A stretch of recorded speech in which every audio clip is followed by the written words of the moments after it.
তার বাবা রঞ্জিত মল্লিক আমাদের প্রত্যেকের শ্রদ্ধেয়। তার জন্য হয়তো টলিউডে এন্ট্রি পেতে বা পরিচয় পেতে কোয়েল মল্লিকের সুবিধে হয়েছিল, কিন্তু এন্ট্রি পেলেই তো হয় না। যাদের ইচ্ছে হয় করার তারা ডেফিনেটলি করবে, কারণ তারা কি করবেন না করবেন উচিত অনুচিতের জায়গায় আমি ঢুকবোই না। আমার অবাক হওয়াটা আমাদের সবার প্রিয় কোয়েল মল্লিক যে ঠিক ছিল, হয়তো এই সিদ্ধান্তে তিনি প্রমাণ করলেন। কোয়েল মল্লিক তার বাবার পরিচয় খাটিয়ে গিরগিটির মতো রং বদলায়।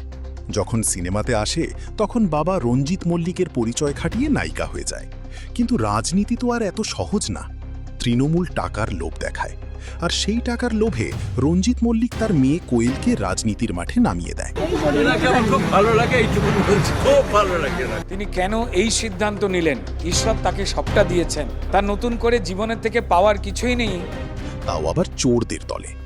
কোয়েল মল্লিককে সবাই ভালোবাসে এবং সম্মান করে।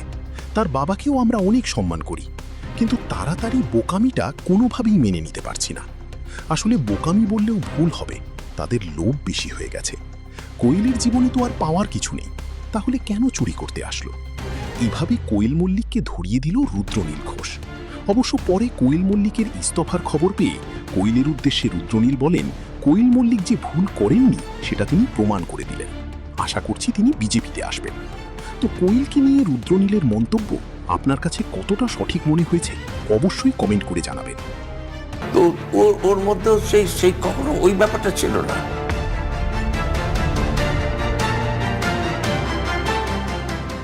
অভিষেককে ভালো লাগে বলেছিলেন রঞ্জিত মল্লিক। মাত্র 2.5 মাসেই সংসদ জীবনে ইতি কোয়েলের। এখন প্রশ্ন তুলেছেন নেটিজেনরা, কত টাকার বিনিময়ে মেয়ে কোয়েলকে নামিয়েছিলেন রঞ্জিত মল্লিক। এমনকি কোয়েলের ইস্তফার দিন লাইভে এসে ক্ষোভ উগরে দিলেন মমতা ব্যানার্জি।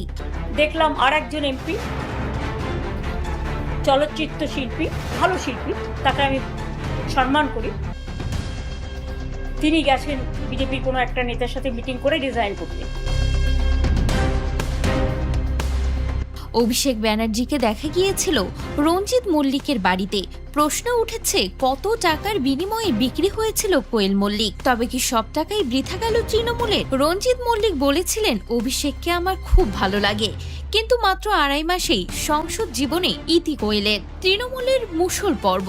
রাজ্যসভার সংসদ পদ ছাড়লেন কোয়েল মল্লিকও। নির্বাচনে ঢাকে কাঠি পড়তে তখনও বাকি। পশ্চিমবঙ্গে তখনও তৃণমূলের শাসন। 14 জানুয়ারি সন্ধ্যায় হঠাৎই রঞ্জিত মল্লিকের বাড়িতে হাজির হয়েছিলেন তৃণমূলের সর্বভারতীয় সাধারণ সম্পাদক অভিষেক বন্দ্যোপাধ্যায়। খবর বোধহয় ছিল আগে থেকেই। অভিষেককে স্বাগত জানাতে আগে থেকে অপেক্ষা করছিলেন রঞ্জিত ও তার স্ত্রী দীপা মল্লিক। গাড়ি থেকে নেমে রঞ্জিতের দিকে এগিয়ে যান অভিষেক। পায়ে হাত দিয়ে প্রণাম করেন কোয়েল মল্লিকের মাকেও। হাসি মুখে অভিষেককে বুকে টেনে নিয়েছিলেন রঞ্জিত। কাঁধে হাত রেখে বাড়ির ভেতরে নিয়ে গিয়েছিলেন। সেই রঞ্জিত মল্লিক ও তার মেয়ে কোয়েল মল্লিক রীতিমতো পোল্টি মারলেন। শোনা যাচ্ছে বিজেপিতে নাম লেখাবে কোয়েল মল্লিক। দেখা করেছেন বিজেপির এক বড় নেতার সঙ্গেও। এ নিয়ে এখন প্রশ্ন উঠেছে, কত টাকায় বিক্রি হয়েছিলেন কোয়েল মল্লিক তৃণমূলে আসার জন্য, আর এখন কত টাকার বিনিময়ে বিজেপি কিনে নিচ্ছে কোয়েল মল্লিককে? এমনই হাজারো প্রশ্ন তুলেছে নেটিজেনরা। তো আপনাদের কোয়েল মল্লিক ও রঞ্জিত মল্লিককে নিয়ে কি মতামত অবশ্যই কমেন্ট করে জানাতে ভুলবেন না।